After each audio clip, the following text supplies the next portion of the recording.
Sweet little Lily love. Sweet little Lily love. Yep. Sweet little Lily. Sweet little Lily. There she is. Can you say hi? Oh, you just want to get down and play? Can you say hi? You just want to get down and play. Okay. Here's our Lily love. Here's our Lily love. She's so cute. She's so cute and so sweet and so feisty. So I'm going to go let her play. Welcome, everyone. Oh, wow. So good to be with you. So good to be with you.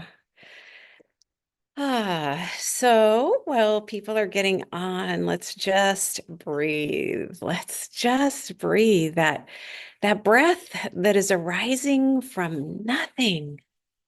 In every breath, our breath that could only be God's breath living and breathing within us. We are the breath of God, of infinite source, and we can just let go into that power and that presence. So, yes, Lily. Oh, she's so cute. She is so not really like Bava. She's the same breed. She's a Chinese crested puff, and she's a feisty little thing. So sweet. Like this breed is just the sweetest breed ever. So I just want to make sure that I am on. The picture is getting in and out of focus. Oh, shoot. I don't know what to do about that. Um, I'll have to figure that out, and I'm just going to keep talking and hope that the picture changes. I don't into something that you can see.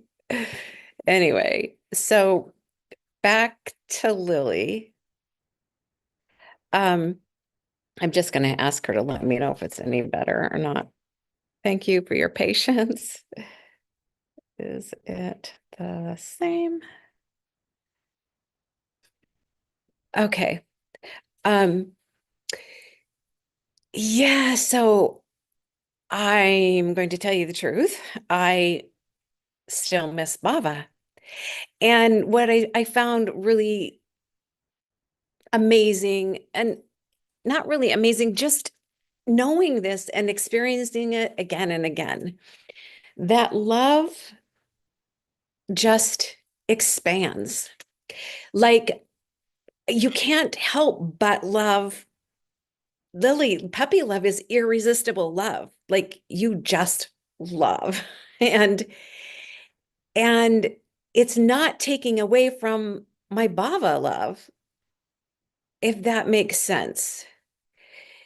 Um,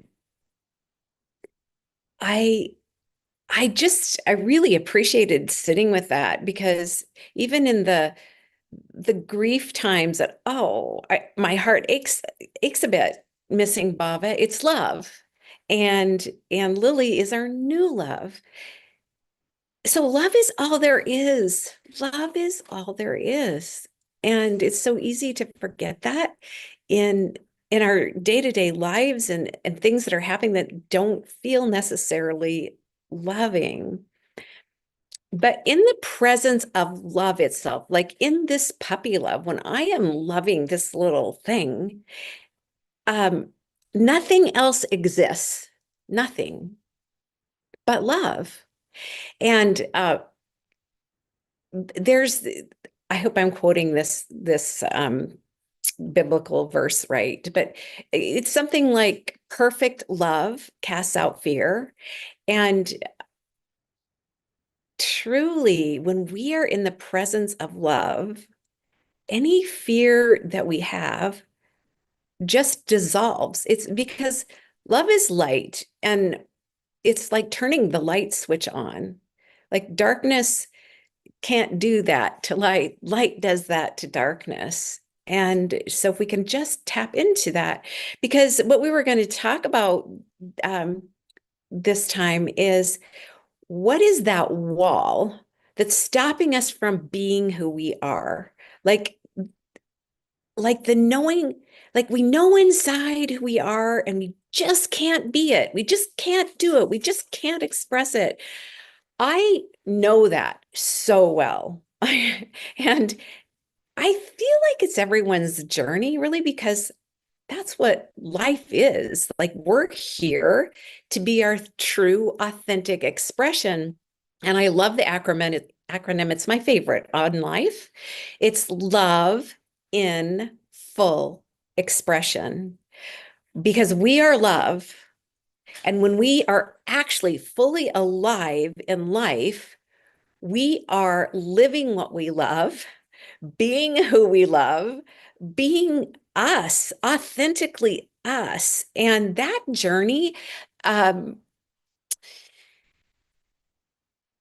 what I mean, I believe it's an infinite journey, but honestly, it has been my greatest pull towards um, following my heart, if that makes sense. Because I've witnessed people and myself that I guess I want to say the greatest torment is to not be who you are, to know so deeply who you are, and to want to be it and want to say it and want to express it and want to live it. And it's that wall. Like that to me was torment. And here's the thing, you guys. I really don't want this to be about me, this tea time. I really want it to be about us. And I will get the chat going eventually. Um, but I am going to share my journey and in hopes that even if there's a little piece of it that you resonate with, that helps you in any little way, uh, that's my hope in sharing what I share in my journey.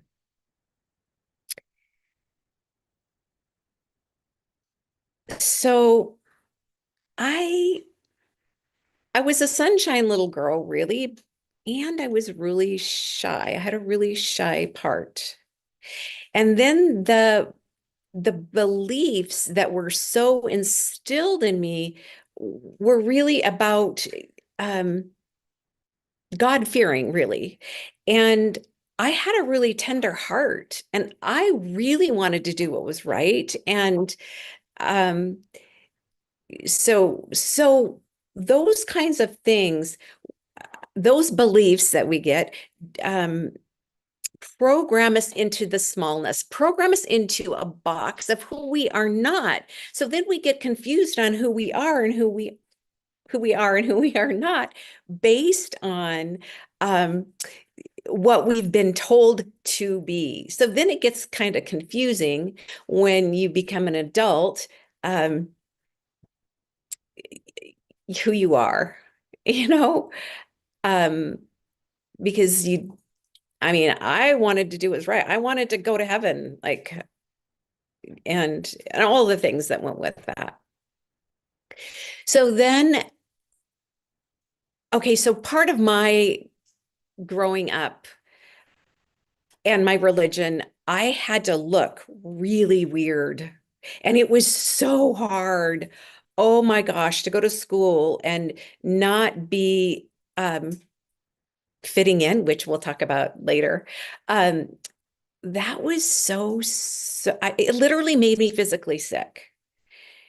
And there were so many things I told about myself, just like I was just horribly ugly. I was horribly stupid. I was horribly so many things because I felt so out of place. Um, so then when I became an adult, I mean, you kind of grow out of that, but I still found it really hard to be around people. I was so self-conscious. And we had a real estate office, and I was pretty good with one-on-one, but just to go to any real estate events were so excruciating painful for me to because I didn't know if I would act right, if I would say the right thing, if I it was I literally would get sick a lot of times before, and I wouldn't go. I couldn't go. Like it was that painful. And so the reason I guess I'm telling you this is that I know what it's like to have those walls because I literally felt like I was in a prison and I couldn't get out. It was like, get me out of this prison. I didn't know. I didn't know how. I knew I didn't want to go to a counselor and talk for years because I didn't see a lot of help for other people that I had watched. And I'm not against that, but just for me, I wanted something fast. That's what I want to say. I wanted something quick. I wanted to get out of this inner prison so bad. And for me, energy work opened up and it made sense to me. It resonated with me. It did. And it helped clear those blocks. And probably we've all been on a similar journey when we feel that inner pull, like I want to be me. We go wherever our heart leads us. And it's scary sometimes because it's so against, at least for me, it was so against what I was taught, but I couldn't not go.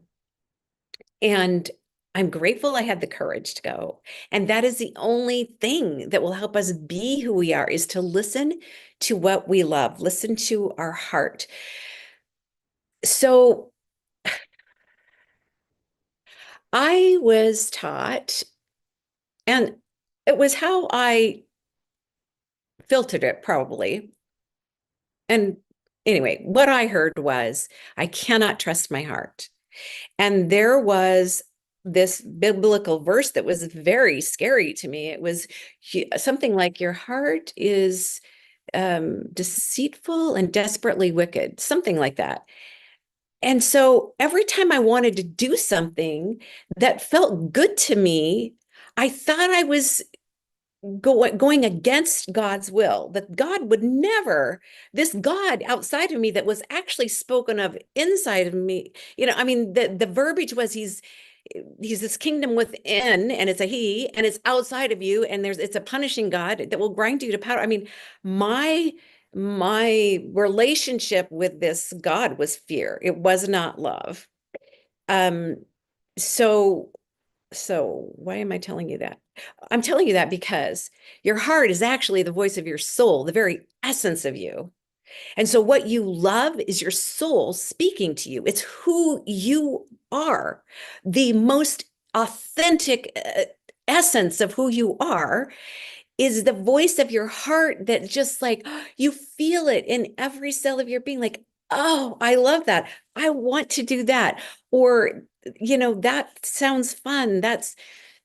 Uh, and if it's against what you've been taught is, oh, good or okay, it's like, that's the belief systems we have to work through. And that for me, energy work helped a lot. And just reprogramming my mind, like transforming my mind by new programs, which, it's so ordinary now, it's like what we do, what we know we need to do is think the thoughts. I mentored with Bob Proctor for quite a few years. And he was an incredible man. He really was. He taught these seminars, The Science of Getting Rich. And I don't know, I think I would do at least 3 of them live with him because I was so like, this language that this man is speaking is not what I grew up with learning, but it is so resonating in every cell of my being. I couldn't stop learning from him. It like he turned my life upside down. Like just that book, The Science of Getting Rich, completely turned my life upside down in a way, all my belief systems. And yet I had to I just wanted more. I was like a sponge. So he was really one of the beginning um places in my life that helped transform my mind. And then um, I was in like sales, like network marketing sales, and it seems like he was mentoring us for that. And also coaches. Okay, so this is what I want to say. So Bob would have a formula, and he would go, okay, if you do this, this, this, and this, and this, you will reach this amount of amazing success. You can't go wrong. It's just this is a proven formula. And I couldn't do that. Like there were things that he said to do that I didn't have it in me. Like my heart didn't resonate with that. The structure maybe was good. I mean, it was good for other people, but it didn't work for me. And I found so much conflict in that. And so then it really helped me when I realized, oh my gosh, I've got all these programs that I need to work through. And then so he had a formula, but then further on down, then I started doing like anything I learned that was beneficial in energy healing. I learned it so I could help myself and others. um and then there was coaching things I would go to, and just it I think it doesn't really matter. Network marketing, coaching, anything. They always say don't reinvent the wheel. This is how you do it. And so I guess I'm saying here is that, we're talking about being who we know that we are, and how do we do that? And I want to say, I don't believe that there is a formula. I don't believe that there is a wheel that's been invented that we must prescribe to. The only formula of you having the courage to be you is your own voice of your own heart. And only you know what that is, regardless of what your past is, what you've been taught. Only you know what's calling in your heart. And that is the voice of your soul. And it's not going to look like anyone else's formula. And not that we're not here to support each other, and not that there's, I mean, you will be drawn to the teachers that will help you. I'm so grateful, so incredibly grateful for the teachers. Bob Proctor, for one, even though parts of it didn't necessarily help me, it did help me move to the next part of my journey that did help me open up to being okay. I mean, look at this. I had this. I mean, it's really rather funny, but Tuesdays Tea with Theresa, I mean, I think it was a decade ago I thought about doing that. And why do you think I didn't do it 10 years ago? Because I didn't have enough courage within me to make a fool out of myself like I have with this YouTube. I mean, my gosh, I'm I'm I'm still fumbling and stumbling and you're still listening. And I'm like, wow, thank you. But you know what? It doesn't even bother me. It's like I am who I am. And if there's anyone that can relate to anything, any part of my journey, like I'm here for you because I know that prison and I know what it's like to have some wings, to be out of that prison and to be able to fly, to be able to break through belief systems that were so ingrained and so embedded with love that it was confusing, and to get my way through that and to step and to spread my wings and to literally take flight somehow.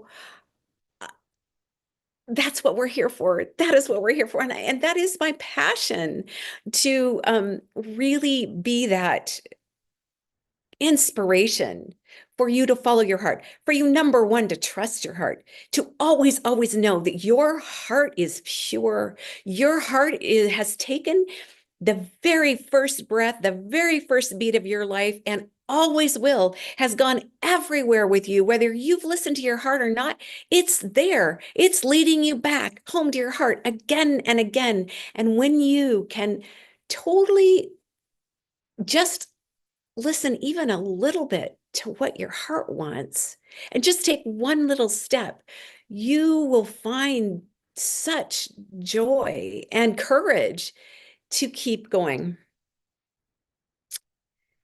So sometimes, I mean, and maybe I've said this already. So you know who you are, and you don't know who you are. And all I can say is that for me, every time I have followed my heart, I have never, ever regretted it. And I'm not here to tell you that it's really, really easy. And but I would rather get to my heart and live this life that is so incredibly amazing. Like we start with just our breath, but I'm like, pick up an intricate flower and just look at the beauty and immerse yourself in love right there. I mean, life itself is always for us, and life itself is always speaking love to us and through us. And it is through our soul, which is the voice of our heart. And I keep repeating myself because it's the only way. And the only formula is your own heart, and it will be unique to you. I'm just going to check my notes.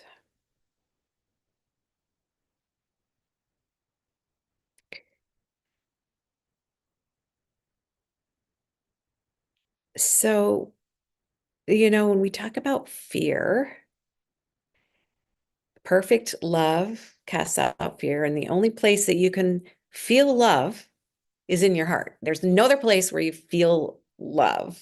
I mean, you might have body sensations, but the actual love that just penetrates and pours through and outpours, that love is in your heart. So that's perfect love, and it's casting out fear. And I believe that it's fear of what other people are going to think or doing something wrong or all of these things that we have.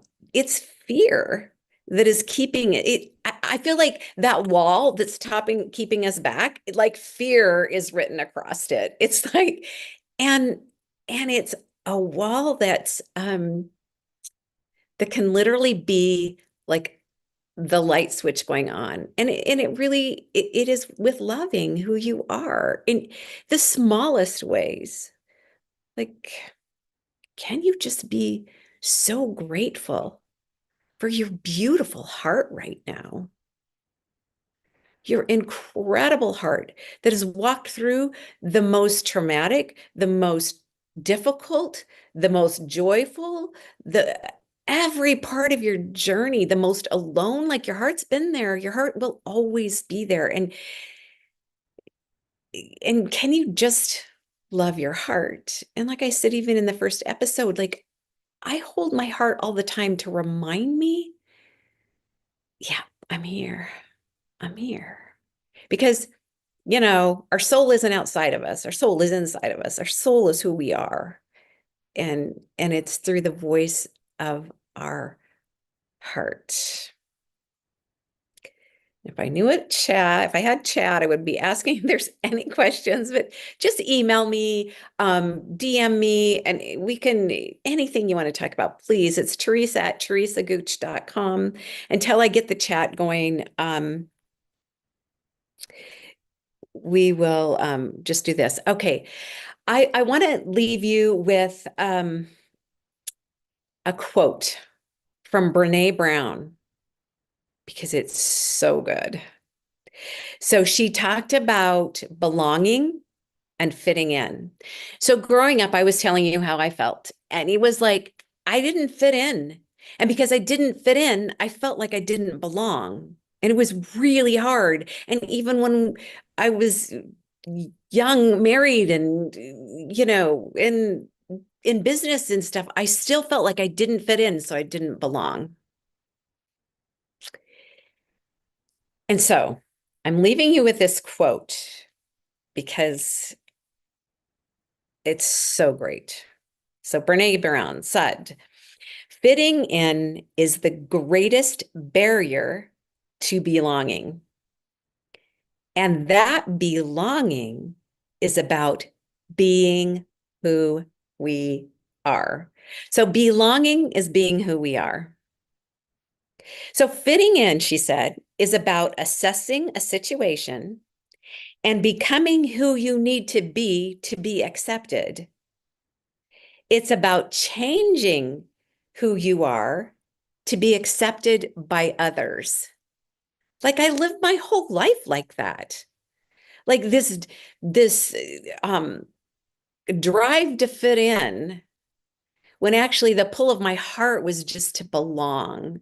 So she said, belonging is this is who I am. I hope we can make a connection. So it's about being who you are and not changing yourself to be accepted. That's life. That's life.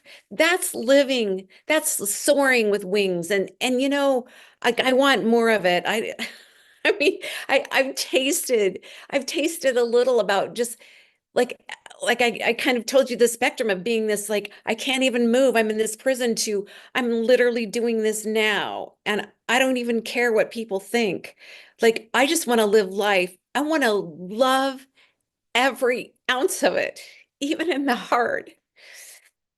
Because even in the hard are gifts of love that we never ever would have experienced to the depth that we experience them. The understanding we have about life, like love expands. Like I started this conversation out with, it's always expanding. So truth is fluid. Like what I'm telling you right now, it may or may not be. I may have expanded so much, and you too, as time goes on, that there's even more truth that I didn't even know about now because love always expands and love is life.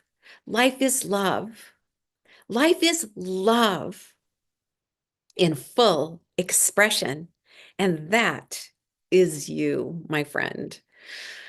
Dear, dear ones, be who you are. Have the courage to follow the voice of your heart. And all I can tell you is listen.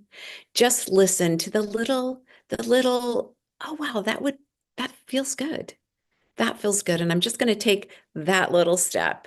And you will be met with love, with open arms. So I love you so much. I will see you next week. And please email me whatever you want to talk about, expand on this, what I left out or what I didn't explain, and like I say, my goodness, I'm learning. I don't feel like I have the answers to anything. I mean, the more I know, the more I don't know. I truly know that, but I only share because the little bit of freedom that I've tasted, I want that for you. I want that for you. I want us all. I want the world to have that. Like, honestly, if we truly, truly, truly loved who we were, if we truly, truly had the courage to be who we are, we wouldn't be afraid. We wouldn't be in war. We wouldn't be fighting. We wouldn't be doing any of that. We would just be loving. I mean, this world would change in one instant. And so may it be with us. I love you so much. We'll see you next week. Bye-bye.